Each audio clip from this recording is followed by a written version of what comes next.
The anniversary party was held at the Waterfront Club, all white tablecloths and crystal chandeliers, with views of the harbor stretching out beyond floor-to-ceiling windows. 200 guests filled the ballroom, celebrating my parents' 25 years of marriage. I sat at a table near the back, wearing a simple navy dress I'd bought on sale 3 years ago. My sister, Amanda, held court at the family table near the front, her designer gown shimmering under the lights. Her husband, Brett, looked appropriately successful in his tailored suit. I'd arrived late and planned to leave early. These family events were always the same, a performance where everyone played their assigned roles. Amanda was the successful daughter. I was the disappointment. The speeches started after dinner. Uncle Richard talked about how he'd introduced my parents at a college party. Mom's best friend shared embarrassing dating stories. Then Dad stood up, tapping his champagne glass to get everyone's attention. "Thank you all for being here tonight," he began. His voice was warm, confident. The voice of a man who'd built a successful accounting practice from nothing. 25 years ago I married the love of my life. Together we built a beautiful family and a good life. Applause rippled through the room. Mom beamed from her seat. "As part of tonight's celebration," Dad continued, "I want to announce some exciting news about our family's future." My stomach tightened. I knew what was coming. "Many of you know about our beach house in Malibu," Dad said. "My father bought it in 1975, and it's been in our family for nearly 50 years. It's where we spent every summer, where our girls learned to swim, where we've made countless memories." Amanda was smiling, her hand clutched in Brett's. She knew what was coming too. "The house is worth approximately $4 million now," Dad continued. "And I'm pleased to announce that we're passing it on to our daughter Amanda and her family." The room erupted in applause. People turned to congratulate Amanda, who stood and hugged both parents. Brett shook Dad's hand enthusiastically. "Amanda has always been responsible," Dad said over the noise. "She's built a successful career, married well, and given us 2 beautiful grandchildren. We know the beach house will be in good hands with her." More applause. Amanda was crying happy tears now, accepting hugs from relatives. No one looked at me. No one even glanced in my direction. I took a sip of water and stayed quiet. The party continued for another 2 hours. I endured congratulatory conversations where people gushed about Amanda's good fortune, endured pointed questions about my own life that were really just opportunities for judgment.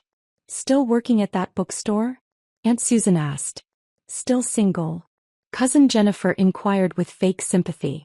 "Must be nice having a sister so successful," a family friend said, not realizing how the words stung. I smiled through all of it.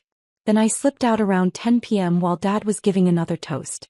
No one noticed me leave. I drove home to my small apartment in Santa Monica, a 1-bedroom place with outdated fixtures and a view of the parking lot. Or at least that's what my family thought I had. In reality, I lived in a 3-bedroom penthouse I owned in a building I also owned, but they'd never bothered to visit, so they didn't know. Just like they didn't know about the 12 other properties I owned across California, including the Malibu beach house Dad had just promised to Amanda. I'd bought it 6 months ago. The beach house had been in trouble for a while. Dad and Mom barely used it anymore. Too busy with their lives, too expensive to maintain. The property taxes alone were $70,000 a year. Repairs were mounting. The roof needed replacing. The deck was rotting. Dad had mentioned selling it last Thanksgiving. "Too much of a headache," he'd said. "But it breaks my heart to let it go. It's been in the family so long." 2 weeks later, the listing went up quietly through a private broker. Dad didn't tell anyone, didn't want family drama about who might buy it.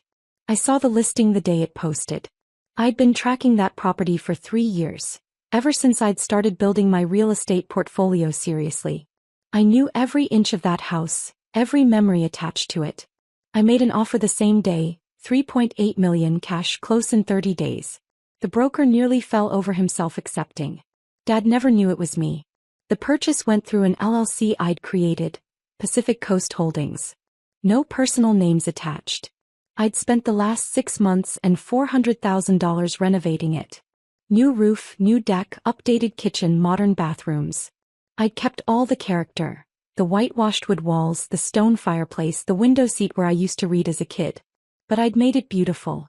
Made it profitable too. I'd listed it on luxury rental sites for $12,000 a week.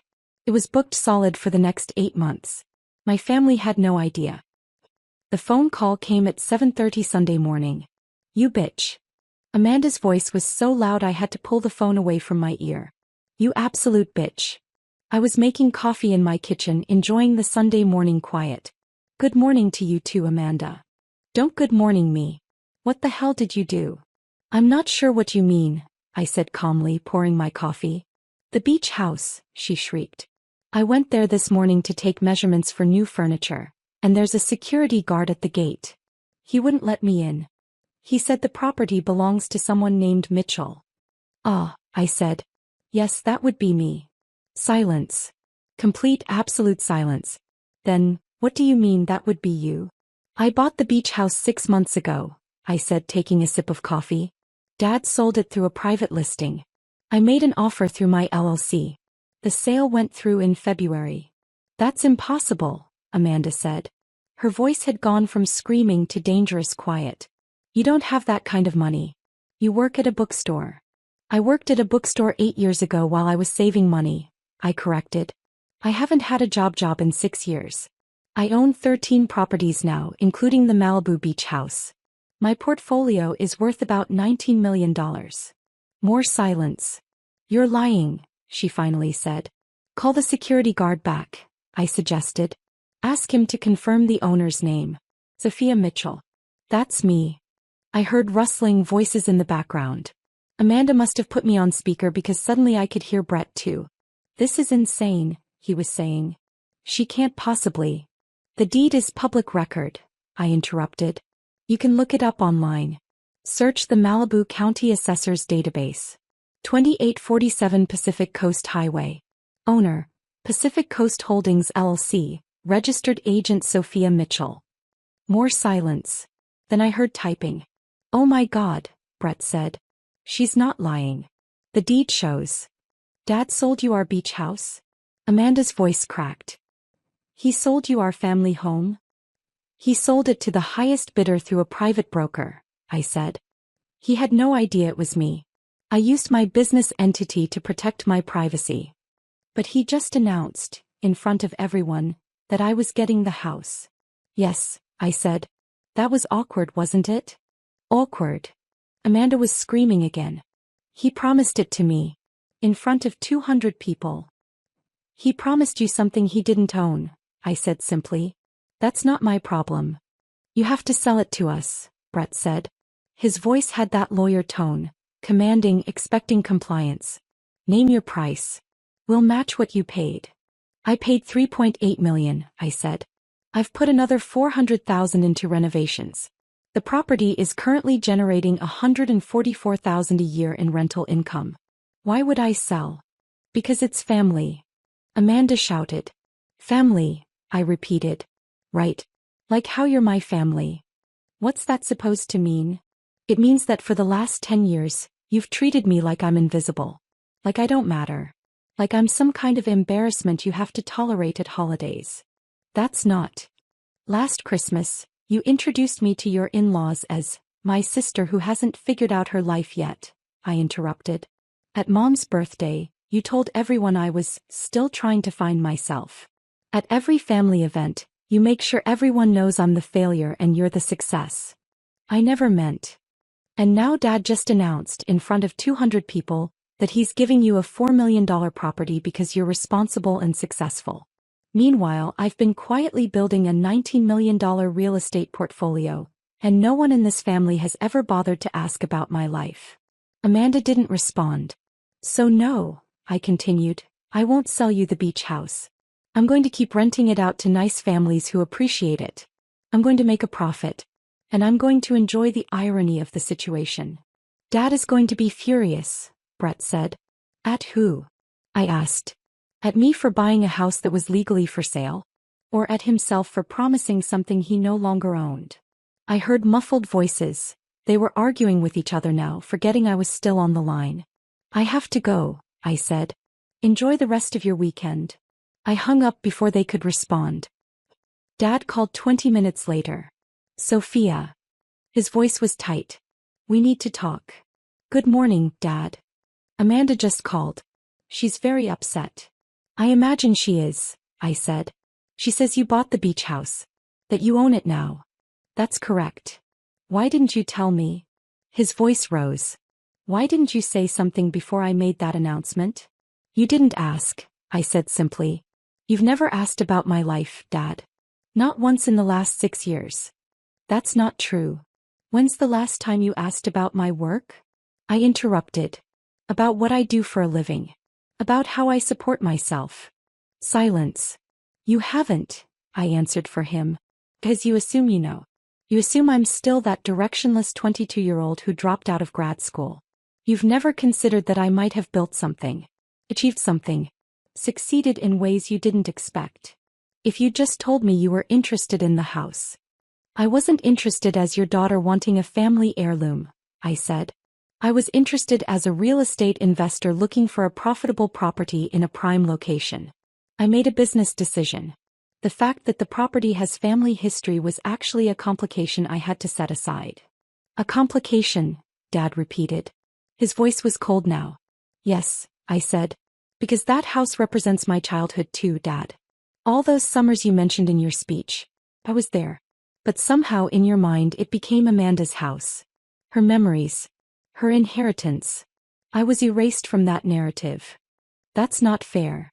You just told 200 people that you're giving a $4 million asset to Amanda because she's responsible and successful, I said. What does that say about me? What message does that send? Dad was quiet for a long moment. I didn't mean it that way. Maybe not, I said. But that's how it landed. What do you want me to do? He asked. Nothing, I said. I don't need anything from you, Dad. I own 13 properties. I'm doing fine. Better than fine, actually. I just want you to understand that your assumptions about my life have been wrong for a very long time. 13 properties, he said quietly. 13, I confirmed. Worth about 19 million combined. I started with a small condo 8 years ago. I saved everything from that bookstore job, bought the condo, fixed it up, rented it out. Used the rental income and equity to buy the next property. I've been building steadily ever since. Why didn't you tell us? I tried to, I said. Remember when I bought my second property? I called to share the news. You said, that's nice, and changed the subject to talk about Amanda's promotion. After a few more attempts, I stopped trying. I heard him sigh. Sophia, I have to go, Dad, I interrupted. I have a property manager meeting in an hour. But think about this. You made a promise you couldn't keep because you didn't do your due diligence. You assumed the house was still yours. You didn't check. That's on you, not me. What am I supposed to tell Amanda? Tell her the truth, I said. Tell her the house is gone and she'll have to find her own way. It might actually be good for her. The family group chat exploded within the hour. Messages flew back and forth. Most of them about me, very few to me. Amanda, can you believe what Sophia did? This is so typical of her. Mom, I'm very confused. When did you buy the house? Uncle Richard, wait, Sophia owns the Malibu house now? Aunt Susan, how does she have that kind of money? Cousin Jennifer, I heard she's actually really successful. Someone said she owns like a dozen properties. Amanda, that's ridiculous. She works at a bookstore. I muted the chat and went about my day. I had work to do. Monday morning, I got an email from my property manager. The beach house had a new booking. A family from Switzerland wanted it for 3 weeks in August. 21 days at $12,000 per week. $54,000. I approved the booking and smiled. That afternoon, Mom called. Can we talk? She asked. Her voice was small. In person. Sure, I said. When? Now. I'm actually outside your building. I looked out my window. Mom's car was parked on the street below. Come up, I said. Unit 3201. When she arrived, her eyes widened as she took in my apartment. The high ceilings, the modern kitchen, the views of the ocean. This is where you live? She asked. Yes. It's beautiful. Thank you, I said. Would you like coffee? We sat on my balcony, cups in hand, looking out at the water. I owe you an apology, Mom said finally. We all do. Hey, I said. We made assumptions about your life. About who you were and what you were doing. And we never bothered to check if those assumptions were true. No, I agreed. You didn't. Dad is devastated, she said. Not about the house, well, partly about the house, but mostly about realizing how wrong we've been about you. He should be devastated, I said. He promised Amanda something he didn't own. That's embarrassing. He wants to make it right. There's nothing to make right, I said. I bought a property. I own it. That's all there is to it. Mom was quiet for a moment. Amanda is talking about not speaking to you anymore. That would require us to be speaking now, I pointed out. We barely interact as it is. You're sisters. Biologically, I said. But we haven't been close in years, Mom. You know that. She nodded slowly. When did it happen? When did you become so successful? Gradually, I said. Over 8 years of hard work, careful investing, and learning everything I could about real estate. I made mistakes. I had properties that lost money. But I kept going. I built something real. And we never noticed. No, I said. You never did. Mom's eyes filled with tears. I'm so proud of you. I should have said it years ago. You should have, I agreed. Can we start over? She asked. Can you give us a chance to really see you this time? I thought about it. About all the years of being overlooked, dismissed, underestimated. About the sting of Dad's announcement and Amanda's entitled expectations. But I also thought about the fact that Mom was here now, trying. Maybe, I said. But things are different now. I'm not the struggling kid who needs saving. I'm successful on my own terms. And I won't be treated like less than Amanda anymore. I understand, Mom said. And the beach house stays mine, I added. Non-negotiable. I understand that too. We sat in silence for a while, drinking coffee and watching the ocean. Will you come to dinner this weekend? Mom asked. Just family. No speeches, no announcements. Just us talking honestly. I'll think about it, I said.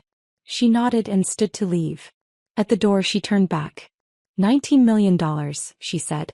That's really what you're worth? Approximately, I said. It fluctuates with the market. She shook her head in wonder. My daughter, the real estate mogul.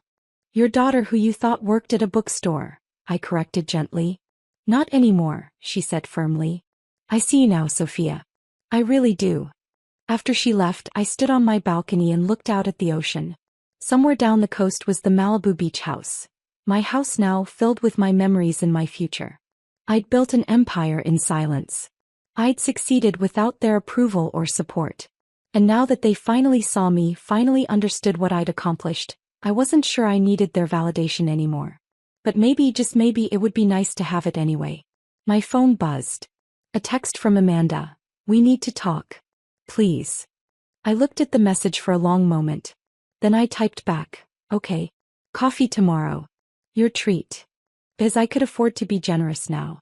I could afford to give her a chance, give them all a chance to see me as I really was. And if they couldn't? If they went back to their old assumptions and dismissive comments? Well, I'd still have my 13 properties, my $19 million, and the beach house that should have been ours, but was now entirely mine. Sometimes the best inheritance isn't what your family gives you. It's what you build for yourself when they're not looking. The mimosas at the country club brunch were expensive, but not expensive enough to justify my sister's attitude. Olivia sat at the head of the table in her Chanel suit, surrounded by her bridesmaids, our mother and 2 aunts. I sat at the far end in my simple cotton dress from Target, nursing my orange juice because I had work calls later. So the photographer confirmed he can do an extra hour for family portraits, Olivia was saying, scrolling through her phone. That's $800, but Daddy said he'd cover it. Our father beamed. Nothing's too good for my little girl's wedding. I smiled into my orange juice. Olivia was 32. Hardly little. But she'd always been the princess. Harvard-educated, engaged to a corporate lawyer, working as a senior marketing executive at a Fortune 500 company. I was the family disappointment at 28. Emily, you're being so quiet, my mother said, looking down the table at me. Are you sure you're feeling well? You look a bit tired. I'm fine, Mom. Just listening. Are you still working at that event planning place? Aunt Margaret asked with poorly concealed pity. What was it called again? Thompson Event Design, I said. Right, she nodded sympathetically. And they have you doing, what exactly? Coordinating events, I said simply. Olivia's maid of honor, Brittany, whispered something to her. Olivia glanced at me and nodded. My stomach tightened. I knew that look. Actually, Emily, we need to discuss something. Olivia set down her mimosa with the air of someone about to deliver bad news for my own good. About the wedding. Okay, I said carefully. We've been looking at the photos from the engagement party, she continued. And well, there's no easy way to say this. You don't really fit the aesthetic we're going for. The table went quiet. Mom looked uncomfortable but said nothing. The aesthetic? I repeated. The wedding is very upscale, Brittany jumped in. Olivia and Marcus have invested over $200,000 to make it perfect. The Carlton Estate, designer florals, a Michelin star chef. Everyone needs to look the part. We can't have you ruining our photos, Olivia said, her voice taking on that edge she used when she wanted to sound sympathetic but firm. You understand, right? It's not personal. It's just that your situation doesn't match the elegance we're trying to achieve. The whole table agreed I'd make them look bad. My mother nodded reluctantly. Aunt Margaret murmured something about understanding the vision. Even my cousin Sarah, who I'd helped move apartments last year, wouldn't meet my eyes. My situation? I asked quietly. Your clothes, your hair, your general presentation, Olivia gestured vaguely at me. You always look so worn out. Like you can't afford better. And at a wedding this high-end, we need everyone to look polished. I could buy a new dress, I offered, already knowing where this was going. It's not just the dress, Olivia sighed. It's everything. The way you carry yourself. You work in event planning but you look like you can't even plan your own wardrobe. Marcus's family is very prominent. His mother is already concerned about our side of the family looking appropriate. So you're uninviting me, I stated. We're asking you to sit this one out, my mother said gently. Just the ceremony and reception. You can still come to the rehearsal dinner if you'd like. Something smaller, more casual. More hidden, I corrected. Olivia's face hardened. Don't be dramatic. We're trying to be kind about this. Some siblings wouldn't even invite you to the rehearsal dinner. My phone rang. Perfect timing. My phone rang with the ringtone I'd set for my executive team. Vivaldi's Spring, distinctive and professional. I glanced at the screen. Caroline Martinez, my executive assistant and the best event coordinator in the state. I should take this, I said. Work call. Can't it wait? Olivia frowned. We're in the middle of. I answered. Hi Caroline. Ms. Thompson, the Carlton Estate is confirming your sister's wedding cancellation? Caroline's voice was crisp and professional. She knew exactly what she was doing. We discussed this possibility last week when she told me about booking a wedding for an Olivia Thompson at the Carlton Estate. Small world. Smaller than Olivia realized. I put it on speaker, setting the phone on the table. What cancellation? I asked clearly, watching my sister's face. The Thompson-Whitmore wedding scheduled for June 15th, Caroline continued. The bride called our office yesterday requesting to move the ceremony to the Grand Belmont instead. However, the contract clearly states that venue changes require the estate owner's approval. Since you own the Carlton Estate, I need your signature to release them from the contract. Sister's face went white. The color drained from her perfectly made-up cheeks like someone had pulled a plug. What? Olivia's voice came out as a whisper. Oh, and the bride was quite rude to our coordinator Jennifer, Caroline added. She called her incompetent, and said our venue was acceptable but not prestigious enough. Should I add her to our difficult client list? The Carlton Estate, I said slowly, is the venue my sister is using for her wedding. This call is about her. Pause. Then Caroline's voice, warm with understanding. Oh. I see. Would you like me to call back Miss Thompson? No, this is fine. But let me clarify. My sister didn't call to change venues. And Jennifer is one of our best coordinators. There must be a misunderstanding. Actually, Olivia found her voice, though it shook. I did call. But I didn't know. Emily, what is she talking about? You own the Carlton Estate. I picked up my phone, taking it off speaker. Caroline, I'll call you back in 10 minutes. Of course, Ms. Thompson. For the record, the wedding is beautiful. Jennifer has done excellent work despite the bride's particular requirements. I hung up and looked at my sister's white face, at my mother's shocked expression, at the table full of women who just agreed I wasn't good enough for a family wedding. Jennifer Harris, I said calmly, is the venue coordinator at the Carlton estate. She reports to Caroline Martinez, my executive assistant. Caroline reports to me. I own Thompson Event Design, not work at OWN. We're the largest luxury event company on the East Coast. The Carlton estate is one of 12 premium venues in our portfolio. 12 venues, my mother breathed. The Carlton estate alone is worth $18 million, I continued. We host about 80 weddings a year there, plus corporate events, galas and private parties. Your wedding, Olivia, is one of 3 happening that weekend. Olivia grabbed her phone, fingers shaking as she scrolled. The contract I signed, it said Carlton Estate Management LLC. Pie Company, I confirmed. We manage all our properties through LLCs for liability purposes. It's standard business practice. Aunt Margaret leaned forward. You're saying you own the venue where Olivia is getting married? I'm saying I own the company that owns the venue, yes. Thompson Event Design. We've been in business for 6 years. Last year's revenue was $47 million. We employ 230 people full-time and another 500 contractors during peak season.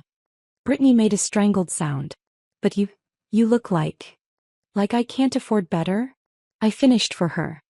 I dress simply because I spend 12 hours a day running a business. I don't need designer labels to prove anything. I need comfortable clothes that let me move between a construction site for our new venue in the morning and a black tie gala in the evening. Olivia's hands trembled as she set down her phone. Jennifer. Your coordinator. She's been planning my wedding for 8 months. Yes. She's excellent at her job. One of our best. I called her incompetent yesterday, Olivia whispered. She suggested orchids instead of peonies for the centerpieces because peonies won't be in season. I told her she clearly didn't understand luxury events. Jennifer has coordinated over 300 weddings, I said. She was trying to save you money and ensure your flowers would be fresh. Peonies in June would cost you an additional $15,000 and likely arrive wilted. My mother found her voice. Emily, why didn't you tell us? I tried, I said. 6 years ago when I started the company. You told me event planning was frivolous and I should get a real job, like Olivia's marketing position. When I bought the Carlton estate 3 years ago, I invited you to the opening gala. You said you were too busy with Olivia's promotion party. The silence at the table was deafening. Every Sunday dinner, I continued, I listened to you praise Olivia's accomplishments, her salary, her title, her engagement to Marcus. When I tried to share my successes, you'd change the subject or make dismissive comments about party planning. Eventually I stopped trying. Dad appeared at the table late as always, carrying his golf clubs. Sorry, traffic from the course was terrible. What did I miss? Emily owns the Carlton estate, Mom said faintly. Dad laughed. Good one. Emily, you had me going for a second. He looked around at the serious faces. Wait, what? I pulled up my phone and opened the Thompson Event Design website, turning it so he could see. My professional photo smiled from the About page. Hairstyled, makeup professional, wearing the Armani suit I kept for client meetings. Founder and CEO, Emily Thompson. That's you. Dad stared at the photo, then at me.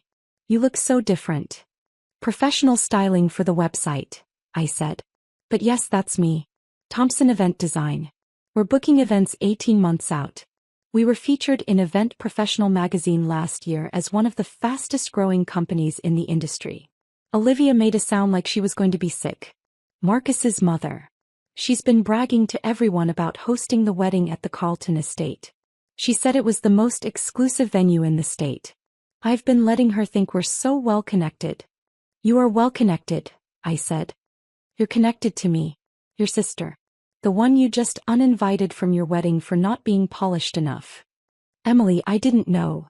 That's the point, Olivia. You didn't know because you never bothered to look. None of you did. You were so convinced I was failing that you never noticed I was succeeding. I stood up, gathering my purse. A worn leather bag that had belonged to my grandmother, Not because I couldn't afford better but because I loved it. Caroline is waiting for my call, I said. I need to decide whether to approve your venue change request or enforce the contract clause about client behavior towards staff. Emily, please, Olivia's voice cracked. I'm sorry. I'm so sorry. Please don't cancel my wedding. I'm not going to cancel your wedding, I said. That would be petty and it would punish Marcus for your mistakes. He's actually been lovely to work with, very respectful to our staff, always on time for meetings, genuinely excited about every detail. Relief flooded Olivia's face. However, I continued, there will be some changes. First, you're going to call Jennifer and apologize. A real apology, not the "I'm sorry you felt that way" kind. You'll acknowledge that you were wrong to question her expertise and that you spoke to her disrespectfully. Olivia nodded frantically. Of course. Anything. Second, the orchids Jennifer suggested? You're using them. She's the professional and you're going to trust her expertise. Same goes for every other suggestion she's made that you've overruled because you thought you knew better. Jennifer has coordinated over 300 weddings. You're planning your first. Listen to her. Hey. Yes. Whatever she thinks is best. Third, I want a formal written apology to every single staff member you've been rude to over the past 8 months. I've read the incident reports, Olivia. You've made 3 coordinators cry, you've accused 2 florists of incompetence, and you told our pastry chef that his cake samples tasted mediocre. That same pastry chef has won international awards. Olivia's face went red. I was just trying to make everything perfect. You were being a nightmare client, I interrupted. There's a difference between having high standards and treating people like they're beneath you. Our staff are professionals who take pride in their work. They deserve respect. I'll apologize to everyone, Olivia whispered. I promise. Fourth, I looked around the table. Everyone who just agreed I wasn't good enough to attend this wedding owes me an apology. Not now. I don't want fake apologies born from embarrassment. Take time to think about it. Think about how quickly you agreed to exclude me, how easily you accepted that I was an embarrassment. Then if you genuinely feel sorry you can tell me. Mom's eyes filled with tears. Emily, sweetheart. I'll attend your wedding, Olivia, I said. Not because you're allowing me to, but because Marcus invited me personally last month. He contacted Thompson Event Design to ask if we could arrange a surprise for you, a string quartet during dinner. When he realized I was your sister, he insisted I attend as family, not just as the venue owner. He's a good man. Better than you deserve right now, honestly. Olivia burst into tears. I'll wear something appropriate, I continued. I have a closet full of designer gowns for events. I just don't wear them to family brunches where I'm going to be criticized anyway. I looked at my mother. The rehearsal dinner you graciously offered to let me attend? I own that venue too. The Harbor Club. We're hosting it at cost as a family gift. You might want to be nicer to the staff there as well. Mom covered her mouth with her hand. One more thing, I said, pulling out my business card and sliding it across to Olivia. Jennifer mentioned you've been having trouble with your caterer. Something about them not being able to handle the menu you want? Olivia nodded miserably. Call the number on that card. Ask for Chef Marcel. He's our executive chef and he's won James Beard Awards. Tell him I sent you. He'll handle your menu personally at the same price you're paying your current caterer.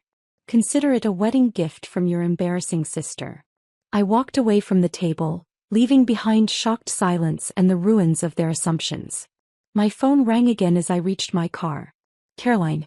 How did it go? She asked. About as well as expected, I said. Don't cancel the wedding. But do flag Olivia Thompson's file. If she's rude to staff again, I want to know immediately. Understood. Also, the mayor's office called. They want to discuss hosting the governor's inauguration ball at the Carlton estate in January. Should I send them the premium package information? I smiled, starting my car, a practical Toyota that I drove because I'd rather invest in properties than vehicles. Send them the presidential package. If they're bringing the governor, we'll do it right. Will do, boss. And Emily? For what it's worth, I looked up your sister's wedding file. Based on her behavior, I would have uninvited her from any event I was running. I laughed. Thanks, Caroline. I'll be in the office in 20 minutes. We have the Grayson anniversary party to finalize. As I drove away from the country club, I caught sight of my reflection in the rearview mirror. Same worn-out Emily in her Target dress. But now my family knew what I'd always known. The clothes don't make the success. The work does. My phone buzzed with a text from Marcus. Olivia just called me crying. Did something happen at brunch? I typed back. Just a little family misunderstanding. All sorted now. See you at the venue walkthrough Tuesday. He responded immediately, looking forward to it. And thank you for the string quartet idea. She's going to love it. At least one member of Olivia's wedding party had manners. That was something. I pulled into the parking lot of Thompson Event Design headquarters, a restored Victorian mansion that served as our main office. My name was on a plaque by the door, small and understated, just like I preferred. Inside, my team was already working on next month's events. Caroline handed me a coffee as I walked in. Your sister's file is flagged, she confirmed. Also, Jennifer wants to thank you. Apparently, she just received a very emotional apology call. Good, I said. Now let's talk about the governor's ball. I'm thinking we use the ballroom and the sculpture garden. And just like that, I was back to work. Building my empire one event at a time. Whether my family noticed or not.